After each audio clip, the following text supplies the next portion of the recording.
Last year, coffee earned the country 22 billion shillings. This year's revenues are expected to be between 24 and 26 billion shillings. This despite the impact of various factors such as the Eurozone crisis on the international prices of the crop. Here in Kenya, the Coffee Development Fund, a state corporation established under the provisions of the Coffee Act 2001 and whose mandate is to advance affordable credit to coffee farmers, is continually growing the number of its beneficiaries. So far, we have given loans to 70,000 farmers and about 600 estate farmers. We have given out loans worth 1.4 billion shillings. And we give out loans on average of around 300 million shillings per year. The Coffee Development Fund, or CoDF, aims to have farmers reap handsomely from the crop, hence the deliberate attempt to widen the scope of those it targets. We deal with the full spectrum of the farmer. When I say a farmer, I'm talking about a small-scale farmer who has maybe 100 trees on half an acre to a farmer who is large-scale. So we have given ourselves a focus to deal with fast production and what we call primary processing. Kenya's coffee is famous world over for its high quality, with some global producers blending it with their varieties to improve quality. As such, it is critical that the coffee industry, which is a key foreign exchange earner, is well supported to attract more investment toward the crop. CoDF, as one of the players in the industry, can only contribute so much. Our fund is on average around 1 billion shillings, what would be available to us to give out at any time, like now. But the demand, the actual demand, financial demand of the sector, I'm informed is beyond 10 billion shillings per year.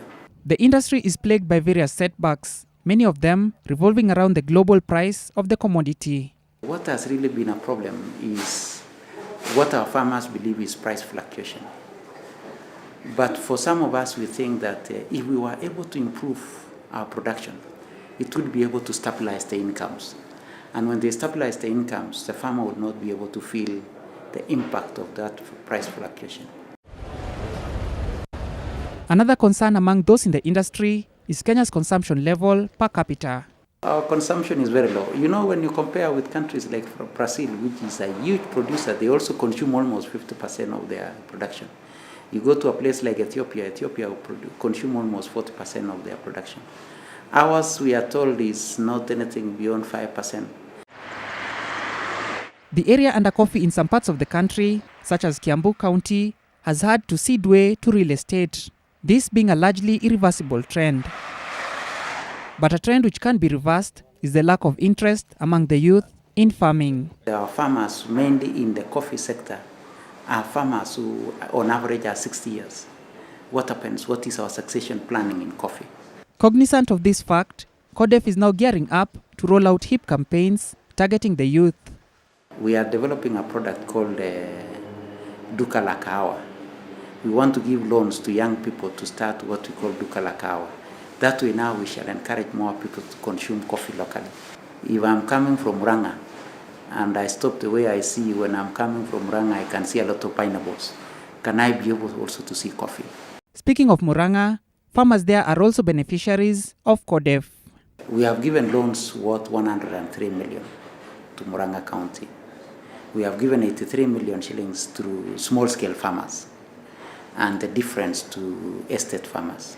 With institutions such as CoDF plugging in with farmers at the grassroots to ensure that the production of coffee is maintained on the growth path, the future for the industry looks bright. This year's production is expected to hit 50,000 metric tons, up from the 40,663 metric tons achieved last year. I sought to find out what advice Dr. Kipsang has for those who are contemplating to invest in agriculture. I would encourage more people in the coffee growing areas to really think going back into coffee. And for those of us who are starting, we tell them that is the right investment.